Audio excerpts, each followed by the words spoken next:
नमस्कार, news our के खास कार्यक्रम में आपका स्वागत है। मैं हूं देवेंद्र कुशवाहा। छत्तीसगढ़ में साल के अंत में विधानसभा चुनाव होने वाले हैं।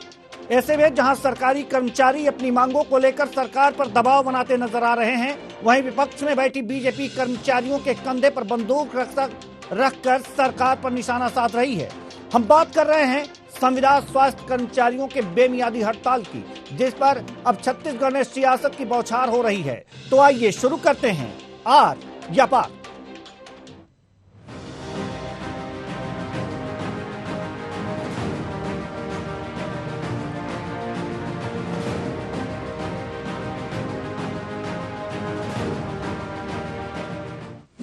चुनाव से पहले सक्रिय हुए कर्मचारी, सड़क पर उतरने को मजबूर कर्मचारी। संविदा स्वास्थ्य कर्मियों की हड़ताल, 24 सूत्रीय मांग, सड़क पर 85,000 कर्मचारी। सरकार पर वादा खिलाफी का आरोप, मांग पूरी होने तक आंदोलन जारी। बीजेपी का बड़ा आरोप, अब जनता का हड़ताल पर जाना बाकी।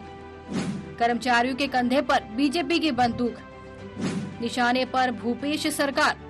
कर्मचारियों को लेकर आर पार, डिप्टी सीएम ने दिया कैबिनेट बैठक का हवाला। 85,000 स्वास्थ्य कर्मचारियों के हड़ताल पर चले जाने से प्रदेश की स्वास्थ्य व्यवस्था चरमरा गई है। छत्तीसगढ़ प्रदेश स्वास्थ्य कर्मचारी संघ के बैनर तले प्रदेश के स्वास्थ्य कर्मचारी अपनी 24 सूत्रीय मांग को लेकर अनिश्चितकालीन हड़ताल पर चले गए हैं। स्वास्थ्य कर्मियों ने सरकार पर वादा खिलाफी का आरोप लगाते हुए तब तक आंदोलन जारी रखने का ऐलान किया है जब तक सरकार उनकी मांगे पूरी नहीं करती। प्रभावित तो बहुत होगा, क्योंकि जहां 4 स्टाफ काम करते थे वहां एक कर्मचारियों से वो काम लिया जा रहा है। जो संविदा में है और जो पर्यवेक्षक वाले है, बस उसी में से ही 10 स्टाफ मात्र है। जहां 70 स्टाफ होते हैं वहां पर 10 स्टाफ से काम चलाएंगे। प्रभावित तो बहुत होगा। इसमें हमारे 24 मांगे हैं, जिसमें सभी कैडर को लेकर, जिसमें नियमित संविदा, डीएमएफ और सीएचओ, जीवनदीप समिति, सारे कैडर की अलग अलग मांगे हैं, जिनको लेकर आज से हम धरना प्रदर्शन शुरू कर रहे हैं। यह धरना अनिश्चितकालीन होगा। इस मुद्दे को लेकर राज्य के मुख्य विपक्षी दल बीजेपी का कहना है कि इस भूपेश सरकार के खिलाफ अब जनता का हड़ताल पर उतरना ही बाकी रह गया है। जबकि डिप्टी सीएम टीएस सिंहदेव का कहना है कि गुरुवार को होने वाली बैठक में इस मुद्दे पर चर्चा होगी। ऐसा है, उसकी कुछ चलती वलती नहीं है माननीय स्वास्थ्य मंत्री जी की, समझ रहा हूँ ना। अब वो जिंदगी का मजा ले, मुख्यमंत्री की पट्टी लगा ले माथे में, मैं मुख्यमंत्री हूँ करके, बस इतना ही उपलब्धि है उनके सकल। 6 तारीख को कैबिनेट की बैठक है। मुझे लगता है कि कैबिनेट की बैठक में बहुत सारे मुद्दे आएंगे। इस बीच प्रदेश की स्वास्थ्य व्यवस्था पूरी तरह से प्रभावित हो गई है और स्वास्थ्य कर्मचारी सरकार के साथ आर या पार के मूड में हैं। देखना ये होगा कि सरकार कैबिनेट की बैठक में स्वास्थ्य कर्मचारियों के विषय में कोई फैसला ले पाती है या फिर प्रदेश की आम जनता को स्वास्थ्य सेवाओं के लिए आगे भी परेशान होना पड़ेगा। न्यूज आवर के लिए छत्तीसगढ़ हेड संजय शेखर की रिपोर्ट। तो संविदा कर्मचारियों की बेमियादी हड़ताल जारी है। इनकी मांगे हैं, तमाम मांगों पर सरकार गौर नहीं करती है तो संविदा कर्मचारी इस हड़ताल को जारी रखेंगे, लेकिन इसका असर आने वाले विधानसभा चुनाव में भी पड़ सकता है। इसलिए सरकार भी प्रेशर में होगी, जरूर सोच रही होगी। इतनी भारी संख्या में यहां पर संविदा कर्मचारी आकर के अगर जो बेमियादी हड़ताल कर रहे हैं और इनकी बातें अगर ना सुनी गई तो वास्तव में आने वाले विधानसभा चुनाव में मुंह की खानी पड़ सकती है। कर्मचारियों की दिक्कतों का समाधान करना होगा। सरकार के ऊपर यह दबाव है और यह दबाव प्रेशर ग्रुप, आज यह प्रेशर संविदा कर्मचारियों ने बना रखा है। अपनी 24 सूत्री मांगों को लेकर बेमियादी हड़ताल पर छत्तीसगढ़ के संविदा कर्मचारी यहां पर मौजूद हैं और सरकार से लगातार मांग कर रहे हैं कि उनकी मांगे पूरी की जाएं। लेकिन उनकी मांगे पूरी करने में क्या दिक्कतें आ रही हैं, ये सरकार बेहद समझती होगी, बहुत शिद्दत से समझती होगी। लेकिन जब ये संख्या का हुजूम वास्तव में अगर जो उनकी आंखों के सामने दिखता होगा तो आने वाले विधानसभा चुनाव भी एक बार जरूर दिख जाता होगा। और यह विधानसभा चुनाव वास्तव में सरकार के ऊपर प्रेशर डालने के लिए काफी है कि अगर इतनी भारी संख्या में लोग उनसे रुष्ट हुए, उनकी मांगें पूरी नहीं हुई, तो वास्तव में ये आपका साथ नहीं दे सकते। और इसलिए छत्तीसगढ़ की सरकार दबाव में होगी और इस दबाव में आकर के वो क्या निर्णय लेती है, कितनी मांगों को मानती है, ये देखने वाली बात होगी। लेकिन जिस तरह से ये संख्या दिख रही है, ये बेमियादी हड़ताल संविदा कर्मचारियों की है, उन संविदा स्वास्थ्य कर्मचारियों की है जो कोरोना काल में निस्वार्थ रूप से इन्होंने काम किया है। इनका हक है और सरकार से मांगना इनका वाजिब हक भी है। ये वाजिब हक है, ये सरकार से अपने सुविधाओं की मांग कर सकते हैं और अपनी मांगे मनवा भी सकते हैं। और मानना छत्तीसगढ़ सरकार को पड़ेगा, क्योंकि आने वाला चुनाव जो है इनके लिए भारी साबित हो सकता है। संविदा कर्मचारी बेमियादी हड़ताल पर हैं, सरकार को जगाने का प्रयास कर रहे हैं अपनी मांगों को लेकर। ये बेमियादी हड़ताल ऐसे नहीं होती, तमाम तरह से सरकार को अवगत कराया जाता है, उनको अपनी समस्याएं बताई जाती हैं, हड़ताल होते हैं, मांगे रखी जाती हैं। और आज बेमियादी हड़ताल पर आने का तात्पर्य यह है कि इनके पहले के तमाम प्रयासों को सरकार ने नजरअंदाज किया है। नजरअंदाज क्यों किया है? ये सोचने वाली बात है, ये समझने वाली बात है कि आखिर सरकार के सामने दिक्कत क्या है कि इतनी बड़ी संख्या को नजरअंदाज कर रही है। ये वोट बैंक है, अगर इनको संभाल ले तो छत्तीसगढ़ की सरकार एक बार पुनः खुशी से इनके वोट को हासिल कर सकती है। उसके पास रास्ता है। लेकिन सरकार में बैठे व्यक्ति, सरकार में बैठे राजनेता आखिर क्या सोच रहे हैं, ये देखने वाली बात है। क्या दिक्कतें हैं उनके सामने? इनकी मांगों को अगर जो मान लें तो कहां दिक्कतें आ सकती हैं सरकार में, हम ये जानना चाहेंगे। ये भी जानना चाहेंगे कि न्यूनतम मांगे कितनी मानी जा सकती हैं।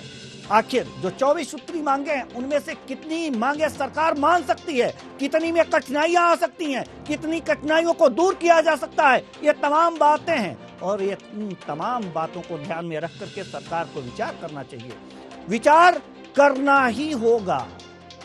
छत्तीसगढ़ में जो सरकार है, भूपेश बघेल की सरकार है, उसे विचार करना ही होगा, क्योंकि संविदा कर्मचारी धरने पर हैं, बेमियादी हड़ताल पर हैं।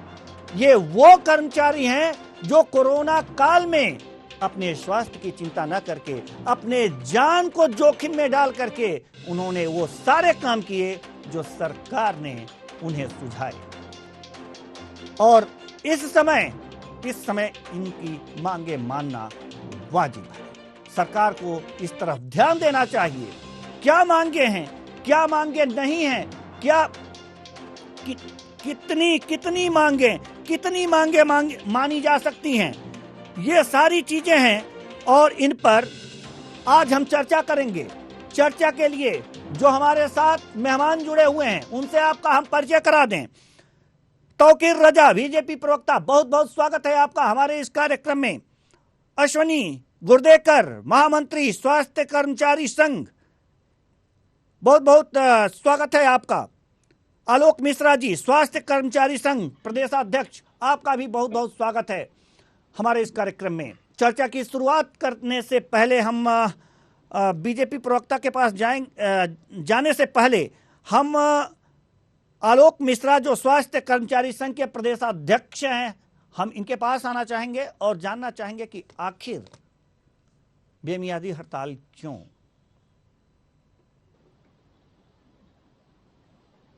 जी, ये हमारी 24 सूत्री मांगों के जो वर्षों से लंबित है उनके पूर्ति के लिए हम लोग अनिश्चितकालीन आंदोलन क्या है। छत्तीसगढ़ में खेल किसी भी कर्मचारी को वेतन एवं भत्ते नहीं मिलते और हमारी दूसरी मांग है जो हमारे यहाँ संविदा कर्मचारी कार्यरत कलेक्टरेट में कार्यरत हैं उन सभी को नियमित किया जाना चाहिए। कांग्रेस सरकार के घोषणा पत्र में वादा किया गया था कि ये सभी को नियमित किया जाएगा। और आज हमारे कर्मचारी कलेक्टरेट में मजदूरी दर पर काम करने की और एक हमारी महत्वपूर्ण मांग वेतन दिया जाए सभी कर्मचारियों को पुलिस इंतजाम खाती और हमारी कई छोटी छोटी मांग जैसे हमारे स्टाफ में अब इंक्रीमेंट में दिया जाता है स्टाफ। जी, आपकी आवाज कट के आ रही है। आप से निवेदन है कि आप अगर जो नेटवर्क में आ जाएं तो आपकी आवाज और लोगों तक और शासन तक पहुंचाने में मदद मिलेगी। हम आना चाहेंगे अश्वनी गुर्देकर जी, महामंत्री हैं स्वास्थ्य कर्मचारी संघ के। बहुत हम आपके पास आना चाहते हैं सर। ये बेमियादी हड़ताल का जो निर्णय लिया गया है, वास्तव में आखिर अचानक तो निर्णय लिया नहीं गया होगा। इससे पहले क्या क्या कवायदें हुई हैं, सरकार के साथ बातचीत हुई है, क्या आपने अपनी मांग रखी है लिखित में उन लोगों के सामने, क्या जवाब आए हैं, आखिर क्यों बेमियादी हड़ताल तक पहुंचना पड़ा? देखिए, हम लोगों ने वर्ष 2018 के बाद से, जब से कांग्रेस सरकार बनी है, उसके बाद से हम लगातार अपनी मांगों को रिपीट करते जा रहे हैं। इससे पहले 2018 में भी पूर्व मुख्यमंत्री माननीय रमन सिंह जी से भी बात हुई थी। उन लोगों ने भी कहा था कि हमारी वित्त सचिव को निराकरण किया जाएगा, उसके बावजूद उन्होंने ध्यान दिया। जब कांग्रेस सरकार आई, कांग्रेस सरकार ने कमेटी बनाई और उसके ऊपर सचिव कमेटी बनाई। हमारे स्वास्थ्य विभाग की ही प्रस्ताव को समिति का गया था, उसके साथ हमने अभी तक कोई निर्णय नहीं किया। आपको एक बात और महत्वपूर्ण बात बता दूं, स्वास्थ्य विभाग में आधे कर्मचारी संविदा और दैनिक हैं। सरकार ने अपनी घोषणा में कहा था नहीं नियमित करेंगे, लेकिन आज राह देख रहे हैं, इसमें सरकार है दैनिक वेतन भोगी हैं, DMF में है, जीवन समिति में काम कर रहे हैं और सारे लोग सरकार की ओर देख रहे हैं। तो अंततः ये हड़ताल को 25 दिन पहले ही हमारी सूचना दी थी और 2 दिन पहले ही माननीय स्वास्थ्य सचिव महोदय से भी चर्चा हुई थी, चिकित्सा शिक्षा सचिव महोदय से भी चर्चा हुई थी, लेकिन उन्होंने कोई ठोस आश्वासन नहीं दिया और न ही उन्होंने कहा कि सरकार बंद से सरकार काम कर रही, हमें हड़ताल में जाना पड़ रहा है। आप जानते हैं ये चुनावी वर्ष है, इसकी उम्मीद से हम लोग ये प्रयास कर रहे हैं कि शायद दूसरे भी हमारी सुने और हमारी मांगों की ओर ध्यान दें। जी, मांगों की तरफ ध्यान दें। जो सबसे बड़ी बात यह है संविदा कर्मचारियों की, उसमें यह है कि वेतन भत्ते नहीं मिलते। आपने अभी जो कर्मचारी संघ के प्रदेश अध्यक्ष हैं आलोक मिश्रा जी, उन्होंने बताया। और दूसरी बात है नियमितीकरण को लेकर के, अगर ये 2 बातें 24 सूत्री मांगों में ये 2 बातें अगर जो सरकार मान लेती है तो क्या विचार करेगी संविदा कर्मचारी संघ? जी अश्वनी जी, आपसे ही सवाल है। जी 2 महत्वपूर्ण हमें लग रहा है कि 24 हम स्वास्थ्य कर्मचारी संघ उसका बहुत स्वागत करेगा, क्योंकि हमारा आधा हमला उसी का है, संविदा और दैनिक वेतन भोगियों को हम उसका पूरा स्वागत करते हैं। लेकिन साथ में हम माननीय मुख्यमंत्री महोदय से यह अपेक्षा जरूर करेंगे कि जिस तरह से विधायकों सांसदों के वेतन को 5 साल में रिपीट करती है सरकार, हम स्वास्थ्य कर्मचारियों की 23 साल से। आपकी आवाज गूंज रही है सर, आपकी आवाज कमरे में है, गूंज रही है सर। ठीक है, आपकी आवाज गूंज रही है सर। ठीक है सर, ठीक है। तौकीर रजा जी बीजेपी प्रवक्ता हमारे साथ मौजूद हैं। जैसा कि अभी अश्विनी जी ने कहा है कि बीजेपी की सरकार जब थी तब भी ये मांग की जा रही थी कि उन्हें नियमित किया जाए, वेतन भत्ते दिए जाएं, लेकिन बीजेपी की सरकार ने भी सुना नहीं। अब क्या रुख है? जी बिल्कुल, संगठन ने जैसा जो सोचा होगा उसके हिसाब से कार्रवाई समर्थन की बात करेंगे। और रही बात है कि वेतन भत्ते तो इनका जो है रोका गया है, उसको मिलना चाहिए था। और कायदे से देखिए, अभी स्वास्थ्य जिस तरह से लगभग 85,000 कर्मचारी हैं और जो हड़ताल पर है, मात्र 24 सूत्री मांग है, बहुत बड़ी उनकी मांग में नहीं है और सरकार को पूरा करना चाहिए। लेकिन सरकार के पास आज स्थिति इनकी यह है कि फंड नहीं है। फंड की कमी के हिसाब से ज्यादा बताया जा रहा है कि ना वेतन दिया जा रहा, ना भत्ते दिए जा रहे हैं और वेतन भत्तों के साथ भी बहुत बड़ा भेदभाव भी है। इसके साथ ही स्वास्थ्य की स्थिति अगर आप देखें तो अगर स्वास्थ्य कर्मी हड़ताल में है तो अब तो स्वास्थ्य जो मंत्री है वो तो अब उप मुख्यमंत्री बन गया है, उनका अधिकार भी बढ़ गया है। कायदे से उनको अपने अधिकार से आगे बढ़कर आकर इनकी मांगों को पूरी करना चाहिए। और साथ ही लेकिन ये स्थिति आप देखिए कि आप अभी बस्तर की स्थिति आप जाके हॉस्पिटल में देखिए कि हैजा, वहां पर 25 लोग हैजा में भर्ती हुए हैं और ये स्थिति जजपुर में है। जजपुर में ये स्थिति है कि आज सर्पदंश का जो है से कम 17 से 18 लोग आज वहां पर एडमिट हैं, लेकिन वहां पर कोई देखने वाला नहीं है। नहीं तो इसके लिए संविदा कर्मचारी संघ जिम्मेदार थोड़ी है, तत्काल इसके लिए संघ जिम्मेदार थोड़ी है। उसकी मांगे नहीं मानी जा रही हैं इसलिए हड़ताल पे है। ये बताइए बीजेपी का क्या रुख है, संविदा कर्मचारियों के साथ हैं या नहीं? नहीं देखिए, जैसा भी हमारे जो पार्टी के लोग हैं इसे बात भी कर रहे हैं और जैसी बात इसे बनती है इनकी मांगों के हिसाब से उनका समर्थन रहेगा, जैसा भी रहेगा ये तो पार्टी ने बता भी दिया है इनको। और आगे भी क्या कार्रवाई, कैसा समर्थन रहेगा, सब चीजों को उनको बता दिया गया है। चलिए ठीक है, हम आपके पास आएंगे। ठीक है, हम आपके पास आएंगे सर। हमारे साथ सारिक रईस खान कांग्रेस प्रवक्ता भी जुड़ गए हैं। बहुत बहुत स्वागत है आपका हमारे इस कार्यक्रम में। जी धन्यवाद। खान साहब, सवाल यहाँ पर यह है कि 85,000 संविदा कर्मचारी हैं, बेमियादी हड़ताल पर बैठे हुए हैं। इनकी मांगे मानने में दिक्कत क्या है सरकार को? चुनाव आ रहे हैं, इसका भी तो थोड़ा सा ख्याल कीजिए। देखिए, चुनाव आ रहे हैं करके उनकी मांगे कर्मचारी हमारे लिए बहुत ही सम्मानित है और उनकी हितों के प्रति कांग्रेस सरकार बहुत ही एक संवेदनापूर्ण ढंग से और एक बहुत गंभीर ढंग से अपने विचार रखती है।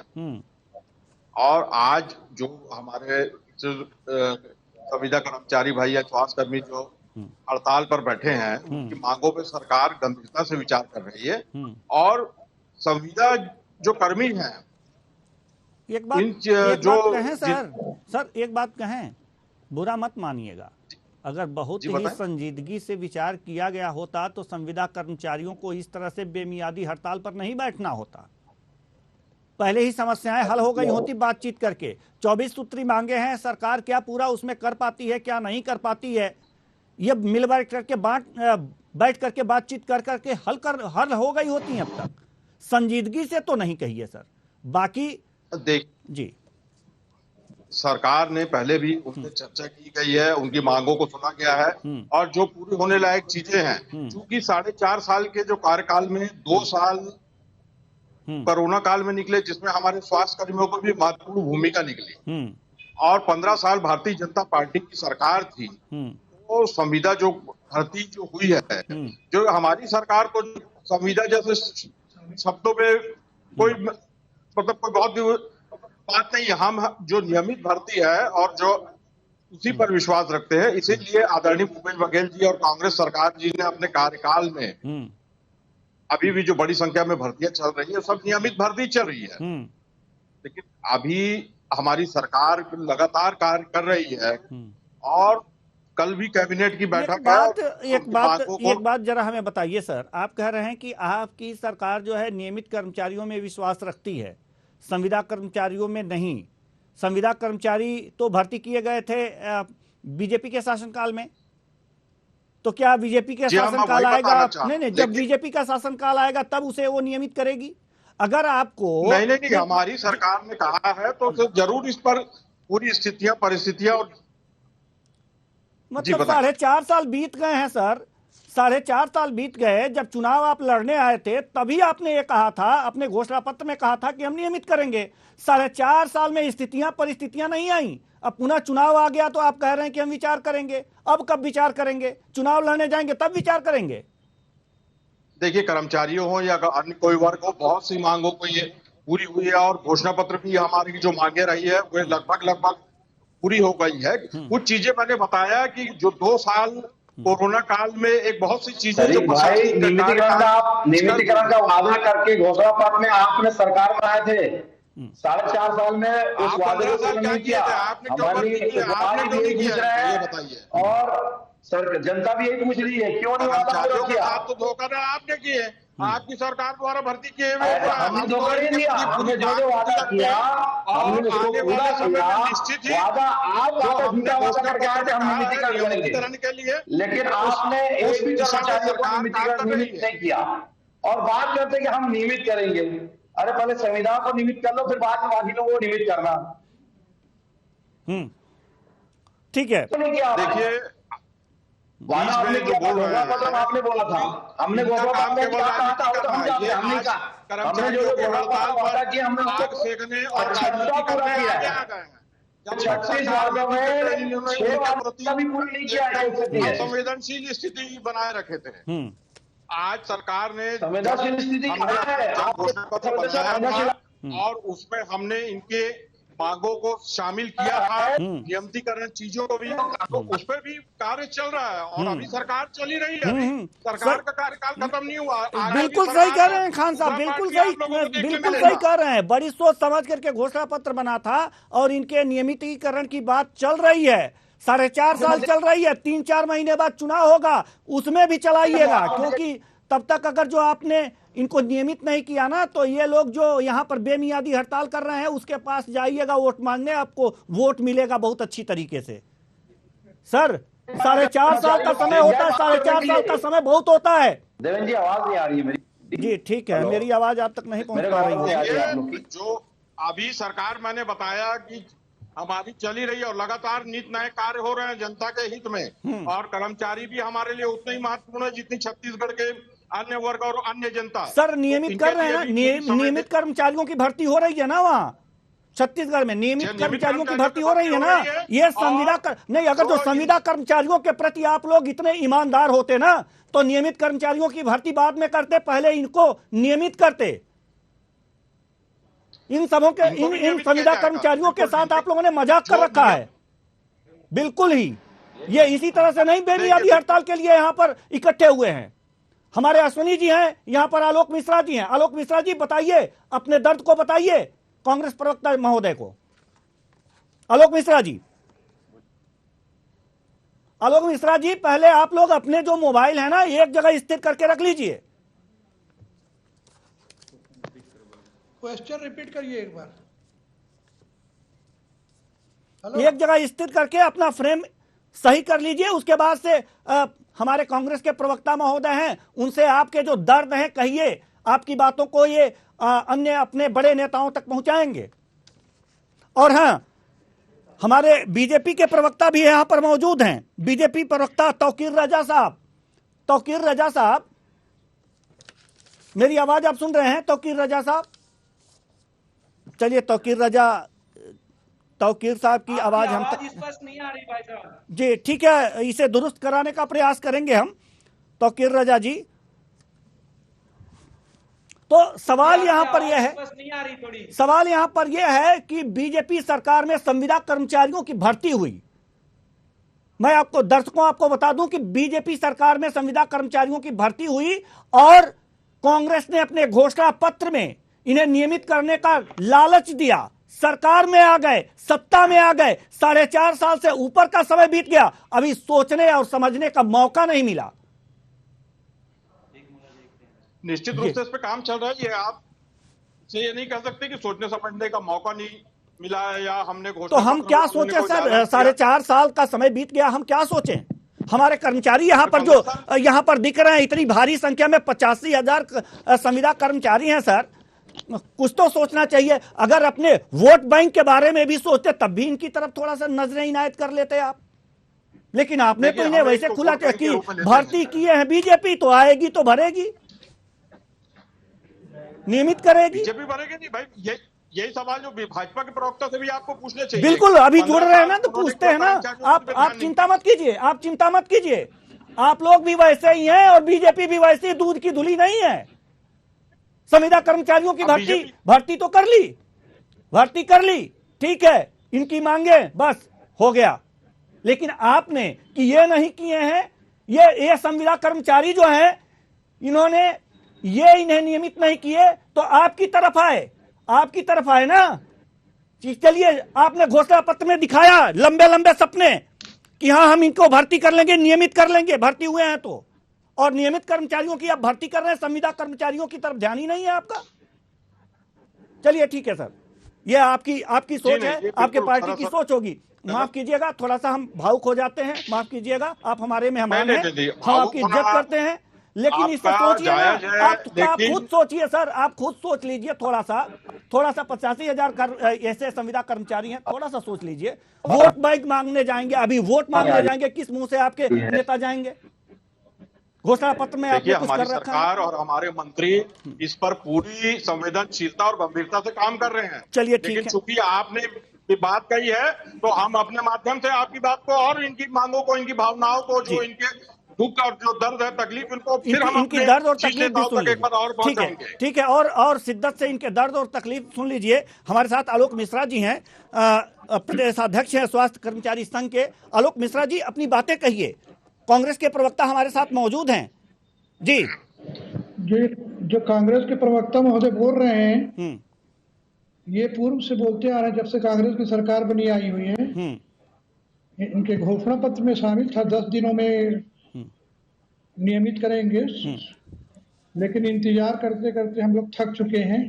10 दिनों में, और हमारे जो नियमित कर्मचारी हैं उनकी वेतन विसंगति दूर करेंगे करके वो भी दूर नहीं हुई, इसलिए मजबूरी में हम लोग कहे निश्चित करेंगे। सुना आपने ना अश्वनी जी। हमको हमारे प्रदेश के माननीय मुख्यमंत्री श्री भूपेश बघेल जी ने कोरोना काल में कर्मचारियों से वादा किया था कि कर्मचारियों को प्रोत्साहन राशि देंगे, और क्या बोलना चाहिए, उल्टा हमारा 1 दिन का वेतन काट दिया गया।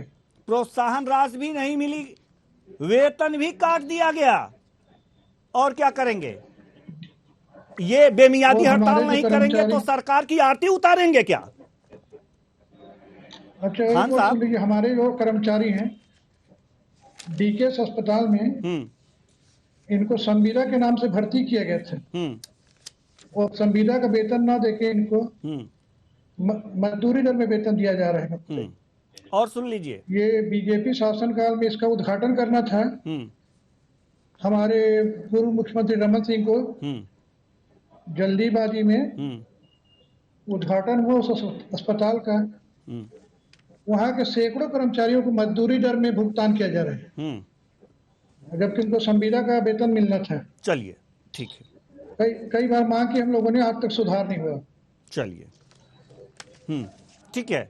अश्वनी जी आप भी जी आप भी कुछ कहना चाहते हो तो हमारे कांग्रेस के प्रवक्ता यहाँ पर मौजूद है, और खुल के कहिए। मेरा रईस खान साहब से एक अनुरोध है, एक सवाल है।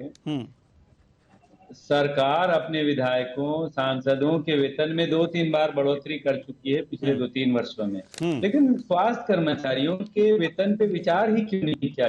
पिछले 13 वर्षों से हम लोग वेतन विसंगति की मार झेल रहे हैं। स्वास्थ्य विभाग अकेला विभाग है जिसमें अलग अलग कैडर के लोग हैं, कोई कम पढ़ा है, कोई अधिक है, किसी का काम कुछ है, मतलब कोई भी एक बंदे का काम दूसरा नहीं कर सकता। उसके बावजूद सरकार उसको ध्यान नहीं दे रही है। ना प्रमोशन है ना डिमोशन है। एक राष्ट्रपति का पद है, जिस पद में आए हो उसी पद में रिटायर हो जाओ। हमारे साथ के लोग तहसीलदार एसडीएम बन के रिटायर होते हैं, हम लोग आज भी वही हैं। तो मेरा यही अनुरोध है रईस साहब से कि आपने सभी के वेतनमान में, तो अपने वेतनमान में, अपने राजनेताओं के और जनप्रतिनिधियों के वेतनमान में बढ़ोतरी किया है, लेकिन कर्मचारियों के वेतनमान में इतनी कंजूसी क्यों है? आपसे मैं ये जवाब जरूर चाहूंगा। रईस खान साहब प्लीज जवाब जरूर चाहूंगा। जी जवाब दीजिए।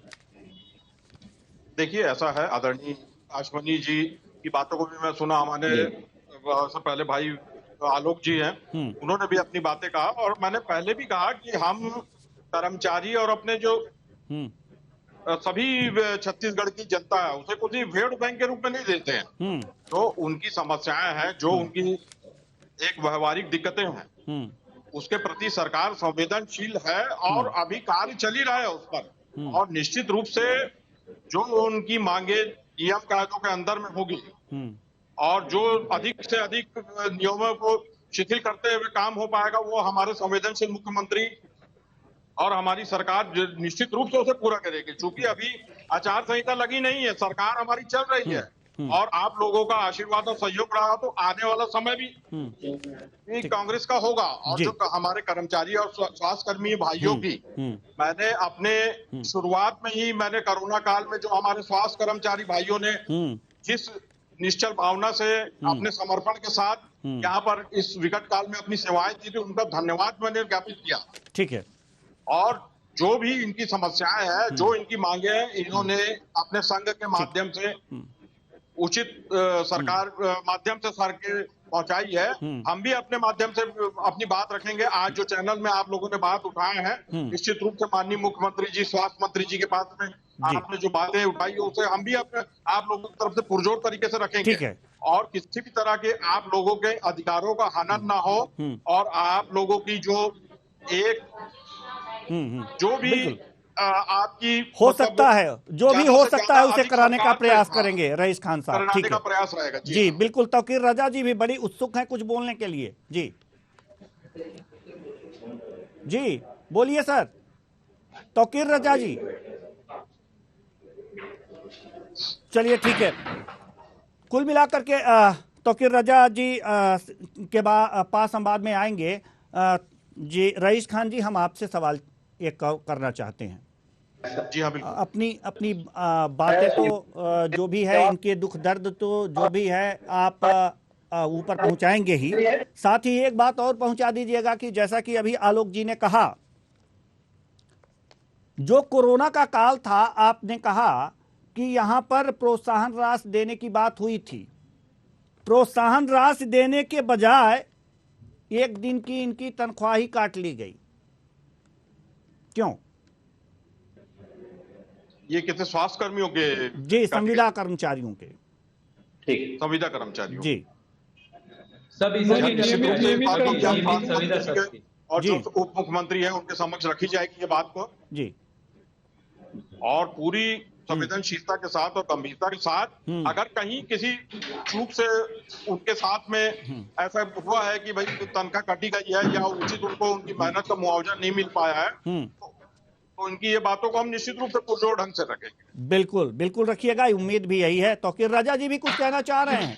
ये आपके मुख्यमंत्री जी, मैं ऐसा है कि शरीक भाई ने भाई अभी उनकी बातें सुन रहा था, टेक्निकल शायद आवाज गायब हो गई थी हमारी, कोई बात। तो एक्चुअली क्या है, देखिए इनके मुख्यमंत्री वादा करके सरकार में आए और इनकी सरकार जितने झूठा वादा करके आई इन कर्मचारियों के साथ, और आज ये फिर से वही वादा का कल से ढिंडोरा पीट रहे हैं, वही वादे का कल से बम फोड़ रहे हैं। देखिए अभी इन्होंने ऐसा किया, वेतन भोगियों के साथ इन्होंने एक नया नियम बना दिया है कि पहले साल 30% वेतन कटेगा, दूसरे साल 20% कटेगा, तीसरे साल 10% कटेगा। ये भी एक नियम बताया। ये कितनी बड़ी विसंगति है, सोचिए आप। हमारी सरकार जब आई थी तो हमारी सरकार ने संविदा कर्मियों की भर्ती करी थी, नियमितीकरण की बात इन्होंने जब की थी तो हम लोग बोले, हमने उनको आश्वासन दिया था कि हम जैसा भी देख के उनको करेंगे, हमने कोई इसको रद्दी के कचरे में नहीं डाल दिया था। 13 साल पहले भर्ती किया था संविदा कर्मचारियों की, 13 साल पहले संविदा कर्मचारियों की आपने भर्ती की थी,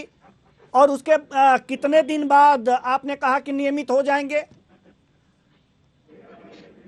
नियमितीकरण की बात चुनाव में किया था क्या?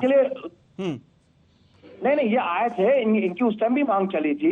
ये हमारे बैठे हैं, अश्वनी जी बैठे हैं, आलोक जी बैठे हैं, इनको भी पता है, उस टाइम भी इन्होंने डिमांड करी थी। ठीक है, हम पूछ लेते हैं ना अश्वनी जी, आप ही बताइए ना, अश्वनी जी से पूछ लेते हैं कि 13 साल पहले संविदा कर्मचारियों की भर्ती हुई थी, नियमितीकरण की बात कब भाजपा सरकार से करने गया था संगठन? उसके लिए पूरा ड्राफ्ट तैयार कर रही थी, बाकायदा सारी चीजें कर रही थी, लेकिन कभी उस चीज को समझ रहे हैं सर, ये ड्राफ्ट तैयार करके ही होता है। देखिए रजा साहब, तौकीर रजा साहब, तौकीर रजा साहब, एक चीज जरूर बोलना चाहूंगा जी।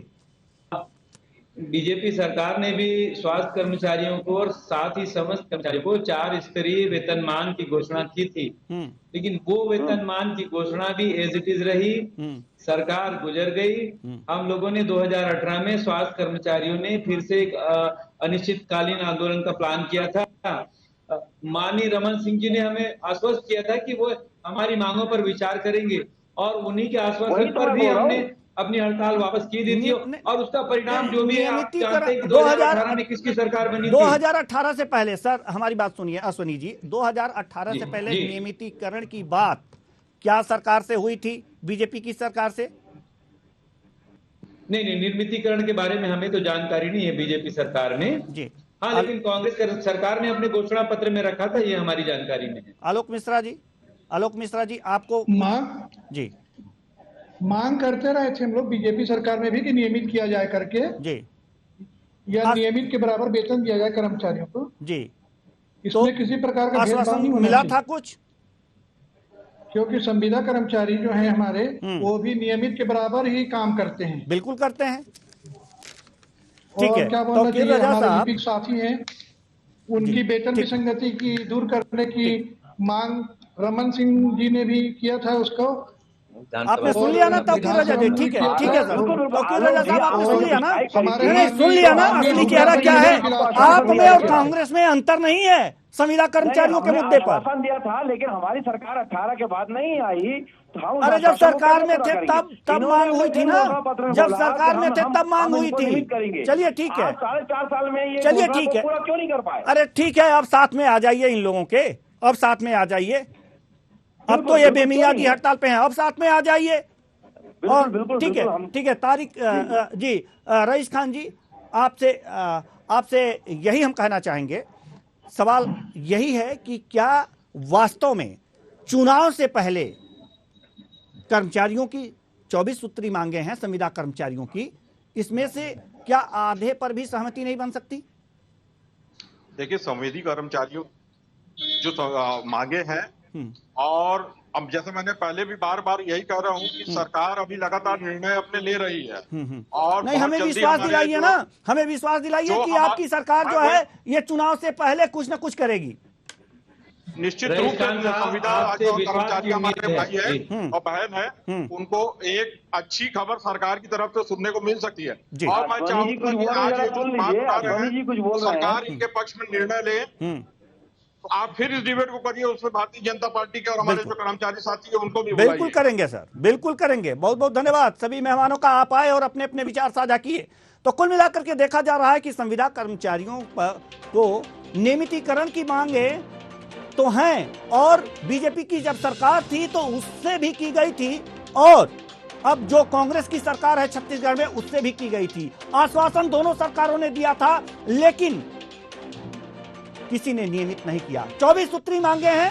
अब देखना यह होगा कि बेमियादी हड़ताल संविदा कर्मचारियों की जारी है, और देखना यह होगा कि उसमें से कितनी मांगे यह सरकार मान लेती है या फिर इनकी हड़ताल जारी रहती है। फिलहाल इस कार्यक्रम में इतना ही, मुझे दीजिए इजाजत, नमस्कार।